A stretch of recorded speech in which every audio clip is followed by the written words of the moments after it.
Hello guys, வணக்கம் வணக்கம் வணக்கம். நான் உங்களுடைய எட்வர்ட் தான் பேசிகிட்டு இருக்கேன். ஃப்ரெண்ட்ஷிப்பை பற்றி ரொம்ப அழகழகான விஷயங்கள்லாம் பேசும்பொழுது ஒரு விஷயம் வந்து சொல்கிறது என்னென்னா, என்னோடய ஃப்ரெண்டே சொன்னா, டே ஃப்ரெண்ட்ஷிப்பை பற்றி ஏன்டா இந்த மாதிரிலாம் டிஸ்கஸ் பண்ணிக்கிட்டே இருக்க அப்படின்ற மாதிரி தான். ஏன்னு கேட்டிங்கனாக்கா, பசங்க பேசிகிட்டு இருக்கும்போது வந்து பார்த்தீங்கன்னாக்கா, தூக்கி போட்டு அடுத்த வேலையை பார்த்துட்டு போகலாம் அப்படின்னு சொல்கிற மாதிரி சில விஷயங்கள் இருக்கும். இதே கேர்ள்ஸ்குள்ளே எப்படி பேசிப்பாங்க, என்னென்ன விஷயங்கள்லாம் பண்ணுவாங்க அப்படின்னு சொல்லி அதை கேட்டு தெரிஞ்சுக்கணும்னு சொல்லி நான் ரொம்ப விருப்பப்பட்டேன். அந்த வகையில் 2 பெஸ்ட் ஃப்ரெண்டுக்கு நான் இப்போ கால் பண்ணி பேச போகிறேன். ஒருத்தவங்க ரொம்ப பிரபலமான ஒரு தொலைக்காட்சியில் டிவி ப்ரெசென்டர். ஹலோ, வணக்கம் யமுனா அவர்களே, எப்படி இருக்கீங்க? நான் ரொம்ப நல்லா இருக்கேன். நீங்க எப்படி இருக்கீங்க? நான் சூப்பரா இருக்கேன். அவங்க பேசும்போதே தெரியுது பாத்தீங்களா. இவங்க வந்து ஒரு டெலிவிஷன்ல வந்து பாத்தீங்கன்னாக்கா ரொம்ப அழகா பிரபலமா வந்து தொகுத்து வழங்கக்கூடிய ஒரு தொகுப்பாளினி தான். அவங்க கிட்ட வந்து பாத்தீங்கன்னாக்கா நிறைய சூப்பரான நிறைய விஷயங்களை கேட்டு தெரிஞ்சுக்கிறதுக்கு நம்ம வந்து இன்னைக்கு கால் பண்ணியிருக்கோம். அந்த வகையில இன்னைக்கு அவங்களுடைய ஃப்ரெண்டு யாரு அப்படிங்கறத கேட்டு தெரிஞ்சுக்கலாம். ஹலோ, இப்போ இன்னைக்கு உங்களோட ஃப்ரெண்டா யாரை கூட்டு வந்திருக்கீங்க? அவங்க பேர் வந்து வித்யபிரியா. ஓகேவா? வித்யபிரியா, கரெக்டா? ஆமா ஆமா. இந்த ஃப்ரெண்டை நீங்க எங்க சூஸ் பண்ணீங்க? எப்படி வைப் செட் ஆச்சு? இவங்க வந்து தொடர்ந்து நம்ம கூட ஃப்ரெண்டா இருக்கிறதுக்கு இந்த ஹேபிட்லாம் நான் பார்த்து ரொம்ப வியந்தேன். அது அப்படியே ஃப்ளோல வந்துருச்சு. அந்த மாதிரி நிறைய விஷயம்லாம் இருக்கும்ல, அதை பத்தி ஷேர் பண்ணுங்க. ஒரு சோல்மேட் இருப்பாங்கல்ல, அந்த மாதிரி தான் இந்த ஃப்ரெண்ட் எனக்கு. ஓகேவா? ஒரு பெஸ்டின்னு சொல்லலாம். இவங்க வந்து நான் எங்க பார்த்தேன்னா, என்னோட சர்ச்ல. ஓகே. நான் மேரேஜ் ஆயிட்டு போனப்ப எனக்கு பாப்பா பிறந்துச்சு. அப்ப அவங்க வந்து கன்சீவா இருந்தாங்க. சோ அப்படிதான் எங்களுக்கு ஒரு பாண்டிங் வந்தது, அந்த ஃப்ரெண்ட்ஷிப். கிட்டத்தட்ட ஒரு 7 years இருக்கு அந்த பாண்டிங். ஓகேவா? ஓகே. இந்த காலேஜ் ஃப்ரெண்ட், ஸ்கூல் ஃப்ரெண்ட் மாதிரி எல்லாம் இல்ல இல்ல, அப்படிலாம் இல்ல. அப்படி ஒரு பாண்டிங் வந்துருச்சு. அப்படியே ஒரு க்ளோஸ் ஆயிட்டோம். வித் ஃபேமிலி ஃப்ரெண்ட் மாதிரி கூட ஆயிட்டோம்னு வச்சுக்கோங்களேன். அந்த மாதிரி இப்ப என்னோட பசங்க, என்னோட பொண்ணும் சரி, அவங்களோட பையனும் சரி, அப்படி ஒரு பாண்டிங்ல தான் இருப்பாங்க. சோ அப்படி ஒரு பாண்டிங் சர்க்கிள் தான் இவங்க. ஓகே. இப்போ அவங்க பேர் வந்து வித்யா, கரெக்ட்டா? ஓகே. வித்யா, நீங்க சொல்லுங்க, யமுனாவை பத்தி நீங்க என்ன நினைக்கிறீங்க? இந்த ஃப்ரெண்டு, இந்த ஒரு பாண்டிங் அப்படிலாம் சொல்லுவாங்க இல்லையா, இவங்க கிட்ட என்னென்ன குவாலிட்டிஸ்லாம் நீங்க பாத்தீங்க? Hi sir. ஹாய். வித்யா. நாங்க அதான் யமுனா சொன்ன மாதிரி நாங்க வந்து ஃபர்ஸ்ட் மீட் வந்து எங்களுக்கு சர்ச்ல தான். அது எப்படி நாங்க ரொம்ப க்ளோஸ் ஆனோனே எங்களுக்கு தெரியாது. ஆனா அது வந்து 7 years ஆயிடுச்சு. ஓகே. ஆமா. இன்னும் நாங்க வந்து அதை இன்னும் ஸ்ட்ராங் பண்ணிட்டு தான் இருக்கோம். ஆக்சுவலா அது 1 to 2 days தான். ஆமா, நான் 1 or 2 days நாங்க பேசினாலும் அட்லீஸ்ட் நான் ஃபோன் பண்ணி அவங்க கிட்ட பேசுவேன், ஏன் என்னாச்சு, ஏன் பேசல.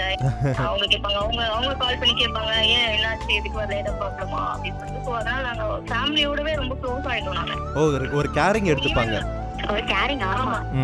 நாங்க 2 பேர் ரொம்ப க்ளோஸ் ஆயிட்டோம். எங்க குழந்தைங்களால தான் ஆக்சுவலா நாங்க இது வளர்ந்ததே.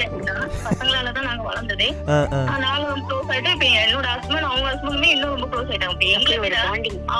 அவங்க 2 பேருமே டெய்லி ஃபோன் பண்ணி பேசிக்கிற மாதிரி ஆயிட்டாங்க. இப்ப அவங்க 2 பேரும் ஒரு ஃபேமிலி ஃப்ரெண்டாவே மாறிட்டீங்க எல்லா குடும்பமா. ஃபேமிலி ஃப்ரெண்டா அப்படியே மாறியாச்சு. ஆமா. நான் யார்கிட்ட, எங்க ஹஸ்பண்ட் யார்கிட்ட பேசினா அதிகமா பேச மாட்டாங்க. நான் யார்கிட்டயும் பேசிட்டு இருந்தா ரொம்ப நாளா நானே நினைச்சுப்போம், ஓகே அவங்க ஹஸ்பண்ட் அலெக்ஸ் கிட்ட தான் பேசிட்டு இருக்காரு. அதுக்கேற்ற மாதிரி இவன் அவர்கிட்ட தான் பேசிட்டு இருப்பாங்க. அதே மாதிரி அவங்க அங்க இருந்து இவர்கிட்ட மட்டும் தான் ஷேர் பண்ணுவாங்க எல்லா விஷயத்தையுமே. ஓகே. அப்போ ஃப்ரெண்ட்ஷிப்ல வந்து கேரிங் அப்புறம் பாண்டிங், இந்த ரெண்டுமே, இந்த ஒரு விஷயம் வந்து உங்களுக்கு இருக்கு. ஆமா, கண்டிப்பா முக்கியம். அது நான் என்னோட பர்சனல், என்னோட அபிஷியல் எதுவா இருந்தாலும் என்னோட கஷ்டத்தை எல்லாத்தையுமே வந்து நான் வந்து யமுனா கிட்ட மட்டும் தான் நான் எல்லாத்தையுமே ஷேர் பண்ணுவேன். ஓ ஸ்வீட். அப்படிதான், நானுமே அப்படிதான். அவளால என்ன முடியுமோ அவ எனக்கு ஹெல்ப் பண்ணுவா. அவளால என்ன முடியுமோ அவ எனக்கு ஷேர் பண்ணி இப்படி இருக்கணும். அப்படியே ஷேரிங் தான். ஷேரிங் அண்ட் சோல்மேட், அவ்வளவுதான். என்ன நாங்க ஷேர் பண்ணிப்போம் 2 பேருமே. ஓகே. இந்த லவ்ல வந்து இந்த பிரேக்கப்ல நடக்குதுல்ல, அந்த மாதிரி ஃப்ரெண்ட்ஷிப்ல பிரேக்கப்ல நடந்து நிறைய பேர் பேசாமலாம் இருந்திருக்காங்க. நிறைய பேர் வருஷக்கணக்கில எல்லாம் பேசாம இருக்காங்க ஃப்ரெண்ட்ஸுங்க. சோ அவங்களுக்கு எல்லாம் நீங்க கொடுக்குற ஒரு டிப்ஸ் அப்படினாக்கா என்ன சொல்வீங்க 2 பேரும்? ஃபர்ஸ்ட் வித்யா, நீங்க சொல்லுங்களேன். ஃப்ரெண்ட்ஸ் கிட்ட வந்து ஒரு ஈகோ இருக்க கூடாது. ஆக்சுவலா நம்ம ஏன் அவங்களுக்கு கால் பண்ணி பேசணும் அப்படி நம்ம நினைக்க கூடாது. பட் ஆனா உள்ளுக்குள்ள ஒரு பயம் இருக்குல்லங்க, நம்ம கால் பண்ணா பேசுவாங்களா இல்ல கட் பண்ணிடுவாங்களான்னு ஒரு உள்ளுக்குள்ள ஒரு பயம் ஒன்னு இருக்கும்ல நம்மளுக்கு. அப்படிலாம் நான் யமுனா கிட்ட அப்படி ஃபீல் பண்ணது இல்ல. 1 month பேசலனா கூட நான் யமுனா ஒரு வாட்டி கால் பண்ணி பேசினா அவ அட்டெண்ட் பண்ணி பேசுவா. பேசிட்டு அவ கேட்பா, என்ன நீ, நானே உனக்கு கால் பண்ணலாம்னு நினைச்சேன் அப்படின்னு சொல்லுவா. நான் சொல்வேன், ஆமா நீ பேசல, எனக்கும் டைம் இல்ல, நானும் ஆபீஸ் போயிட்டு வரேன், எனக்கு டைம் இல்லைன்னா அதனாலதான் சரி நீ பேசல, சரி ஒருவேளை உனக்கு வேற ஏதாவது ஒர்க் இருக்கும், அதான் நானே உனக்கு கால் பண்ணி பேசுறேன் அப்படின்னு சொன்னா. அவளுமே வந்து நான் பேசல, நான் கூட 2 weeks நான் அவ என்ன பாக்கல, அவ என்கிட்ட பேசல அப்படின்னா அவளுமே எனக்கு கால் பண்ணி பேசுவா ஃப்ரீயா இருக்கும்போது. என்ன நீ சோர்ஸ் வரல, ஏன் என்னாச்சு, ஒரு கால் கூட பண்ணல, ஒரு மெசேஜ் கூட பண்ணல அப்படின்னு அவ எனக்கு கேட்பா. அப்போ நமக்குள்ள என்ன தோணும்னா, அவளை விட்டு நம்ம போகக்கூடாதுன்ற மாதிரிதான் எனக்கு தோணும். Okay okay. உரிமையா கால் பண்ணி பேசிடணும், எதுவா இருந்தாலும் உள்ளுக்குள்ள எதுவும் வச்சுக்கிட்டு. எதுவா இருந்தாலுமே, அது சண்டையா இருந்தாலும் சரி, எதுவா இருந்தாலும் சரி, நாங்க பேசிடுவோம். அது சண்டை மாதிரிலாம் எங்களுக்குள்ள இது இருக்கும் 7 வருஷத்துல ஓகே, தப்பா மிஸ் அண்டர்ஸ்டாண்டிங் பண்ற மாதிரி ஒரு சிச்சுவேஷன் வந்ததே கிடையாது எதுவுமே எங்க ஃபேமிலில. ஓகே, அந்த ஃப்ரெண்ட்ஷிப் பிரேக்கப் வரக்கூடாது அப்படின்னா ஆட்டிடியூட் காட்டாம உடனே கால் பண்ணி எதுவா இருந்தாலும் பேசிடணும் அப்படின்னு சொல்ல வரீங்க, கரெக்டா? ஓகே யமுனா, நீங்க என்ன சொல்றீங்க? சேம் தான், வித்யா சொன்னதேதான். ஈகோ இருந்துச்சுன்னா ஃப்ரெண்ட்ஷிப்குள்ள நீடிக்கவே நீடிக்காது, ஒரு பாண்டிங்கே இருக்காது. அந்த ஈகோ இல்லாம என்ன இருந்தாலும் ஒரு டைம் எடுத்து நம்ம கேட்கணும், ஒரு அக்கறையா இருக்கணும், எல்லாமே விட்டு கொடுத்து போகணும், அவ்வளவுதான் என்ன பொறுத்த வரைக்கும். அந்த ஈகோ மட்டும் இருந்துச்சுன்னா ஃப்ரெண்ட்ஷிப்ல நினைக்கவே நினைக்காது. அதுதான் அவளும் இதுக்கு அப்படி கிடையாது. நாங்க 2 பேரும் அப்படி இருந்ததே கிடையாது. 2 பேருமே என்ன இருந்தாலும் ஷேர் பண்ணிப்போம், பேசிப்போம். அப்படி என்ன மன கஷ்டம் இருந்தாலும் சின்னதா வருத்தப்படுற மாதிரி இருந்தா கூட என்ன ஏது என்ன ஆச்சு, நான் ஏதாவது தப்பு பண்ணிட்டேன், நான் சொல்லுன்னு கேட்டுட்டே இருப்பேன். நான் என்ன ஆச்சு அப்படின்ட்டு. அந்த மாதிரி கேரக்டர் தான் நானும். அவனுமே அதே மாதிரி தான். ஓகே, இப்போ பசங்கள்லாம் பாத்தீங்கன்னாக்கா இந்த ஒரு ஈகோவும் இல்லாம டக்குன்னு பேசி இடையமாச்சு என்னடா பேச மாட்டேன் அப்படின்னு சொல்லி டக்குன்னு கேட்டுருவாங்க. பட் ஆனால் அந்த கேர்ள்ஸ்குள்ள இப்போ காலேஜ் படிக்கிற பசங்க இருந்து இப்போ வளர்ந்து வர இந்த 2K கிட்ஸ்ன்னு சொல்றாங்க இல்லையா, இவங்களுக்கு எல்லாருக்குமே அந்த ஒரு தயக்கம், இல்ல இவங்க ரொம்ப ஓவரா பண்றாங்க, அவங்க கிட்ட ஃப்ரெண்ட்ஷிப்பை கட் பண்ணலாம், அந்த மாதிரிலாம் பண்ணிட்டு டக்குன்னு கட் பண்ணிட்டுலாம் போறாங்கன்னு சொல்றாங்க. ஸோ அந்த மாதிரியான ஒரு விஷயம் நடக்காம இருக்கிறதுக்கு ஈகோ இருக்கக்கூடாது, ஆட்டிடியூட் இருக்கக்கூடாது, இன்னொரு 3 விஷயம் சொல்லுங்களேன். விட்டு கொடுக்கணும், ஓகேவா? ஃப்ரெண்ட்ஷிப்குள்ள விட்டு கொடுத்தல் இருக்கணும்.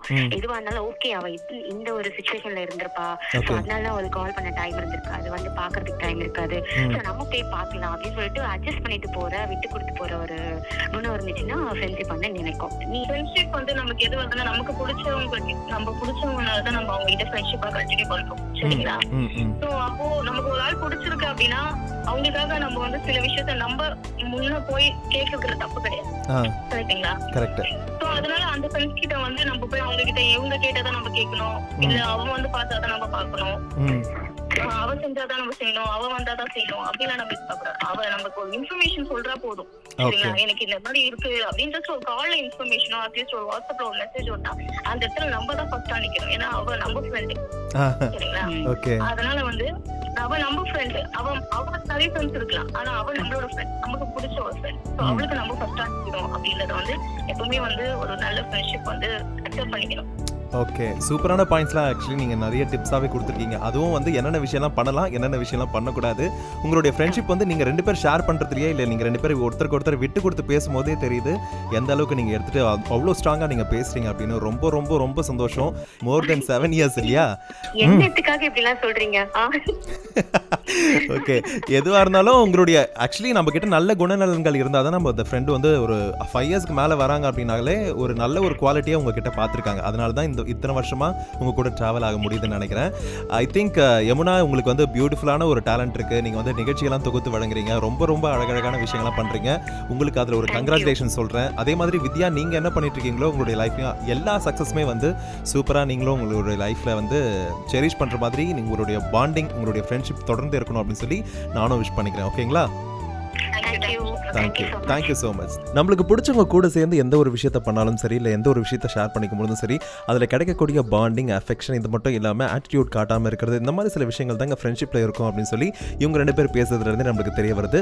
ஃப்ரெண்ட்ஷிப்பை பற்றி இன்னும் நிறைய ஆழமான விஷயங்கள், நிறைய டிஸ்கஷன், அது மட்டும் இல்லாமல் எந்தெந்த சமயத்துலாம் அவங்க நம்மளுக்கு உதவுறாங்க, அவங்களுக்கு நம்ம உதவியாக இருக்கிறோம், இந்த மாதிரி சில விஷயங்களும் பேச போகிறோம். அண்ட் கிரேட்ஃபுல்லாக எப்படி இருக்காங்க அப்படிங்கிறத பற்றியும் நம்ம தொடர்ந்து அடுத்தடுத்த சீரீஸில், பாட்காஸ்ட்டில் வந்துகிட்டே இருக்குது. அதை நான் தொடர்ந்து கேட்கணும் அப்படின்னாக்கா எட்வர்ட் சாய்ஸ்க்கு நீங்கள் அந்த 3 விஷயத்தை கண்டிப்பாக பண்ணணும்.